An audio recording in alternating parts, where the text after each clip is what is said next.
just be focusing on what's happening in the jungle. The rest of the lanes have something to prove as well. As we jump on into the Land of Dawn. Let's see. Match number 2 right here. First round itself for the team of RRQ Hoshi versus Alter Ego. Indonesia right on the line here. Who will be the first one to go into the qualifier of Challenge Finals? Now, looking on the side right now, it seems that both respectively using their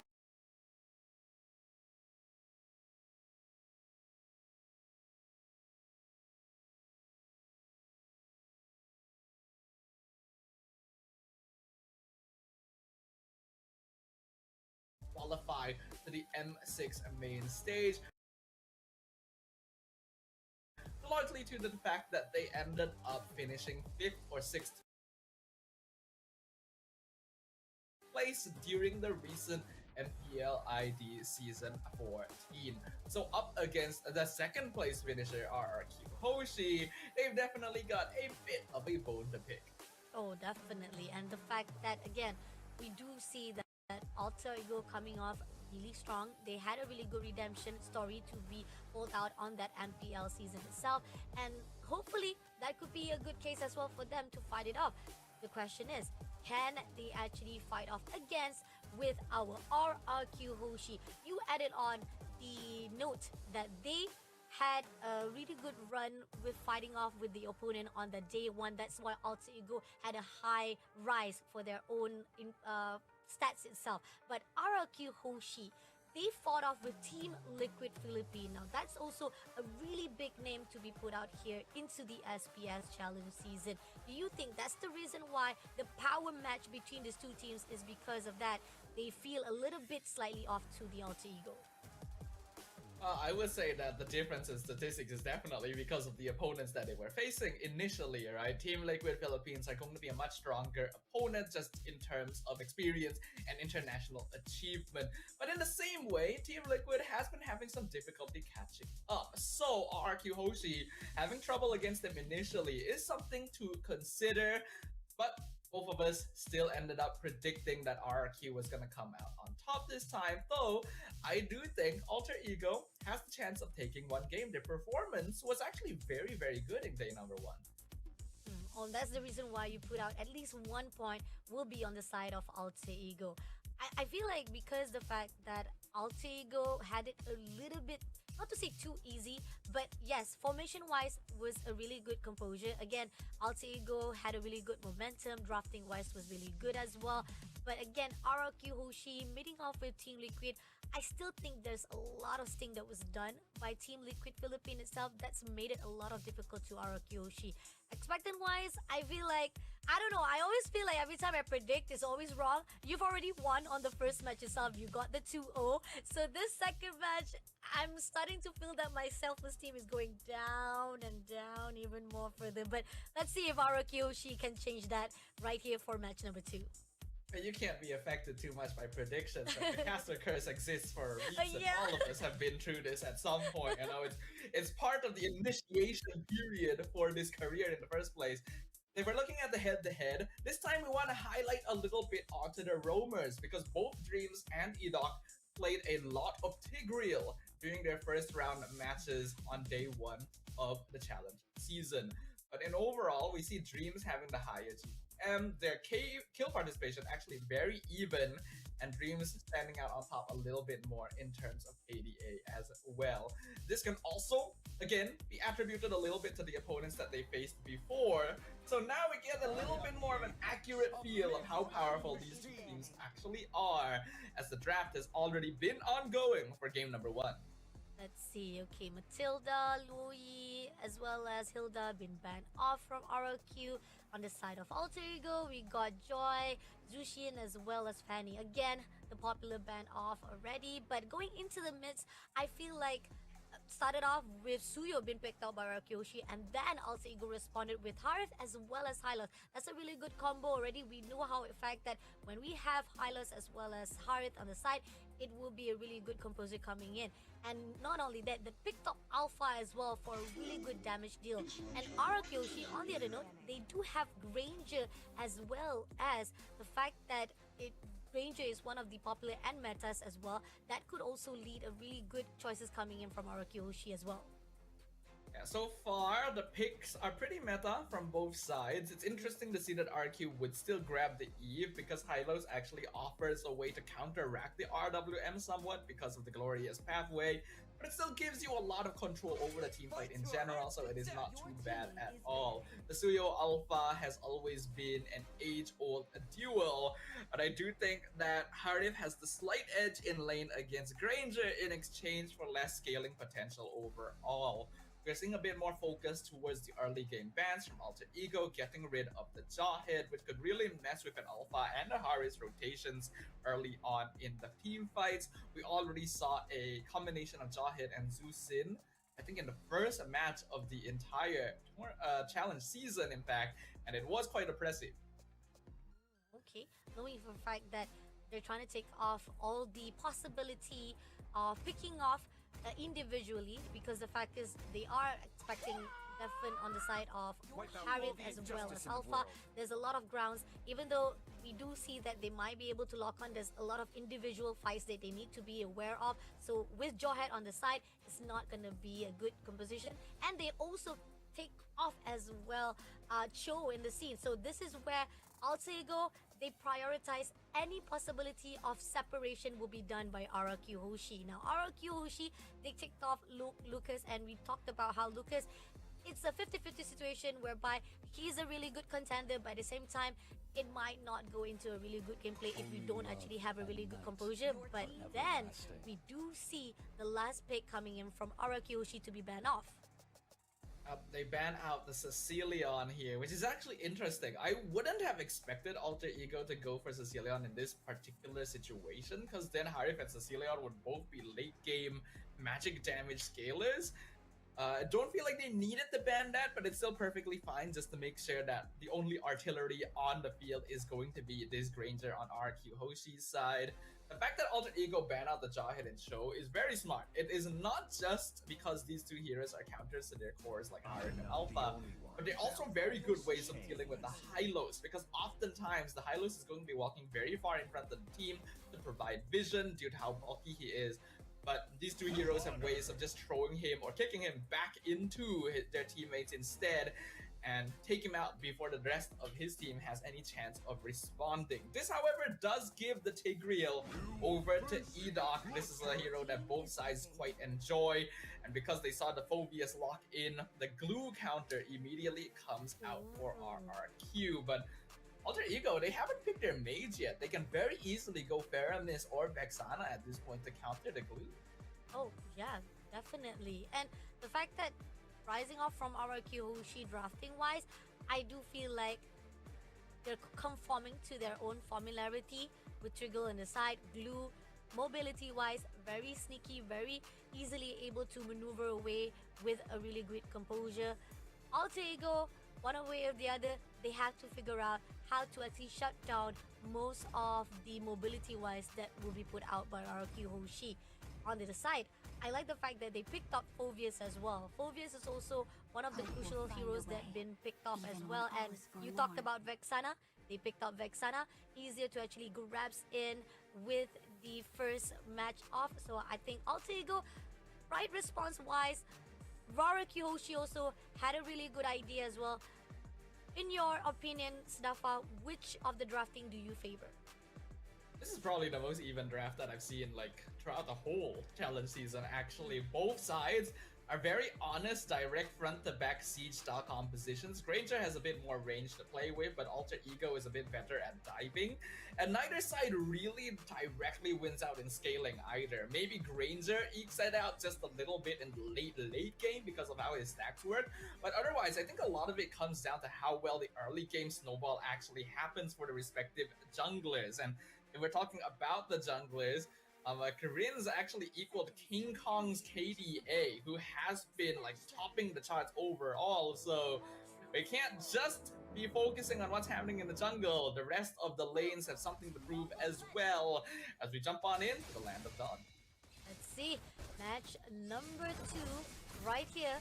First round itself for the team of RRQ Hoshi versus Alter Ego. Indonesia right on the line here. Who will be the first one to go into the qualifier of Challenge Finals? Now, looking on the side right now, it seems that both respectively using their potential to actually scout the area. We do see Rins pushing into Roundale, trying to actually hold them off from the territory as well. Ido also trying to find a way if they can actually try to go in and squeeze himself, but it's not going to be any case as we do see both sides are taking care of each other. I have to point this out a little bit because it's very rare that this happens, but both teams have 3 Impure Rages, 1 Concussive Blast, and 1 Brace Fight. It's very, very unusual that we have the same 5 emblems on both sides, but of course, the actual emblem setups are a little bit different there. It's just a little bit of fun trivia. In terms of battle spells, it is of course going to be very different as well, with a heavier focus on Purify, on Alter Ego, just to deal with the Tigreal, and even the Sprint on Dyron, because they want this glue to be running down the back line. Still has to be careful though. Vexana is a counter to glue for a reason, so Split cannot be used too willy-nilly. Let's see. Right here, it seems that they're gonna gang up straight away to Dyron. Starting off immediately, Susujin also comes through, but at the same time, they're just gonna deny any composure coming in from Alter Ego, try to gang things up. Edok also denying as well, trying to actually pull into Dreams as well as Gebe. It seems that Alter Ego, the attempts was been failed or been challenged away from RRQ Hoshi. So right now Turtle is in the side and they will be trying to actually contest it up. RWM been put out straight away and we do see right here immediately to be shut down by Gebe, and at the same time a lot of investment being put out by Susujin, able to take down the Turtle as well as getting the first blood as well. Nino on the rise here, try to push into Edop, but at the same time with the cause right here, Nino will be able to pull through to get Edop, but Susujin is on the rise. Darren takes down Dreams immediately and Susujin shuts down Nino. RRQ Hoshi definitely come out on top in that one. They get the turtle and they trade Edok for like 3 kills on the side of Alter Ego. So much better control over the team fight in general, but it was actually very, very scary, right? When they initially dived onto Alter Ego, they took a lot of burst damage from Roundel, but AE just didn't have enough follow-up damage after that to actually land the finishing blow, and that allowed RRQ to basically reset their cooldowns and re-enter the fight. In fact, Edok almost escaped if Nino didn't manage to just clip him on the edge of that dark wave. So it almost was a 0 for 3 and the turtle too. RQ are very good at taking these sort of team fights. Alter Ego needs to be a little bit more wary of it, even if they do have a tankier frontline. Oh, coming in Dreams, and Glorious Pass been used up, will denied immediately of the movement, and it seems like no matter what, they will not allow Dreams to back away. But at the same time, what caused you with the trade-off as RRQ able to control the maneuver. Now Sutsujin coming down to try and deal with highs. Retreat comes out. Zaman Force used by the Harif. Sutsujin instantly has to dash out. Rins is coming in from the back line now to go for it. But Highs has beautifully maneuvered past 3 members of RRQ. He is the goal lane. He's the win condition for Alter Ego. And by avoiding a pick-off here, he's at least able to keep himself up to date with Toy's farm. Oh, nice maneuver coming in. At least at the time, Highs was able to actually evade those, fight it off of the gang. You do see Dyron clears out the minion, and it seems that Roundin and Nino would try to actually find a way if they want to actually go out, but it seems that they decided to focus more on the turtle. We'll be able to tease it out. Edok's getting the info as well, and Rinse is ready. Glorious Pass been put out. RWM also been teared out, but at the same time, they locked on. And at the same time, right here, Alter Ego will be clear. Gebe takes down Edok immediately and pushing him straight to the side of Gebe. Darren section down, and Dreams will be in the closer as well as getting the double kill. And right as it opened, Nino had to pull away. So much damage been put out, but they are not allowing him. Moonblight straight away him, and Nino will be the one to be a casualty as well as RRQ gets the win. RQ is just so good at sustaining their way through these team fights. Tigreal and Glue are both very difficult to deal with, and Rins is able to maintain a very safe and solid distance to continuously dish out damage on this Eve. Even the mid lane forcing out the Zaman Force, and Highs almost dies to the poke from Toy. We're 5 minutes in, and RQ has already built up a 3.6k gold lead. Things are not looking swell for them. especially when you consider that RRQ may have the slightly better late game scaling curve. And looking at how RRQ is very persistent, try to turn things around, or even try to actually shut down Alter Ego. Nino pushing into Suzujin, Rounded also gonna try to turn things around as well to back things up, but doesn't able to do so as Suzujin managed to pull away. And here on out, Alter Ego still finding the opening to close it off. RQ are definitely maintaining control over the map a lot more effectively. This glue doesn't get picked up too often, but is a very, very good counter pick towards Phobius in particular. And if the enemy team doesn't have good ways of punishing him, he just has such a strong presence. Multiple ultimates used in the mid lane to catch Rins, but a simple flicker just gets him out, and Alter Ego not able to be rewarded for their aggression anywhere on the map. Oh, it seems that we do see that Team RRQ already clearing out the first level of top and bottom lane, and they're almost close enough for the mid as well. And here, Suzuki seems that he is gonna go in for push out to Dreams, but RWM was invested right on the mid, going in all out to Roundel, managed to shut down by Dyron immediately. Now Gebe is in the scene of Dyron. He wants to go in all out, but the turret will deny his movement, only getting that one kill, but it's already enough for RRQ Hoshi to do so much damage. We're seeing a reason why the Tigreal was prioritized by RRQ Hoshi, why it's a popular pick between both of these teams. They like these more default front to backs, and if you're able to punish people with that implosion timing, if you have a secondary front line that can buy you time and attention from the opponent so that you can delay the implosion, it is so easy to actually catch the opponents off guard.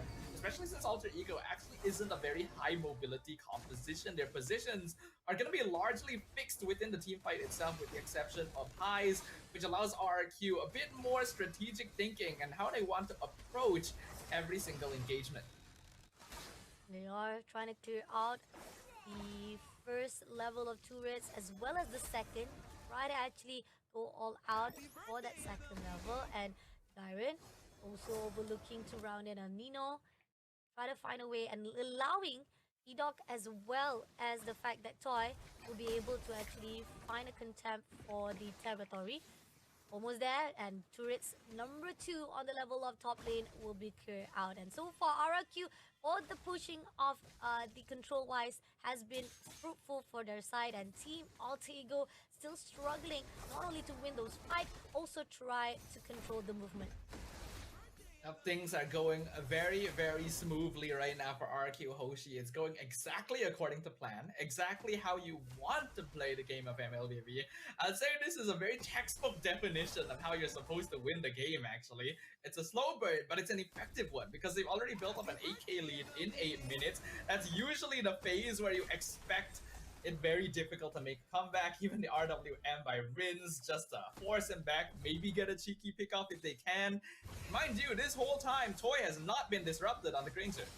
Oh, Glorious has been put out, but he's not gonna be able to go anywhere. Every time he put out the Glory Path, it's just for him to escape, but denial been done by RRQ. RQ slowly denying every avenue of exit for Alter Ego. They literally cannot even play in their half of the map anymore. The base is the only safe spot left for them, as RQ just keeps making their presence known, not allowing them to walk out to get farm. This is gonna even more heavily snowball the game in their favor, as even if they pull their cores over to take the Lord, Alter Ego can still only try to play together, and they're not going to be able to easily pick off Edok or Dyron anytime soon. I would say the game is already basically GG unless Alter Ego can make some kind of miracle happen.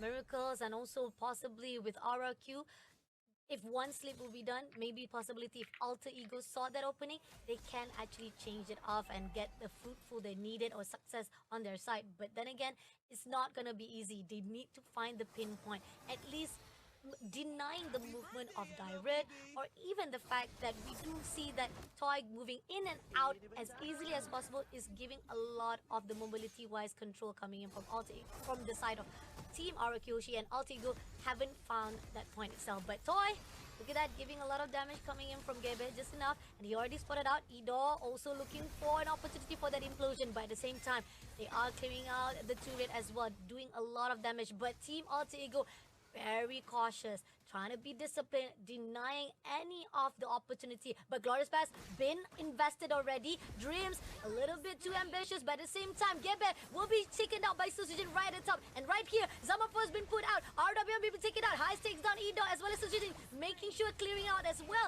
And we do see Riz getting those double kills, but it's clearing out the team of Alter Ego. None things can be done as they able to shut down the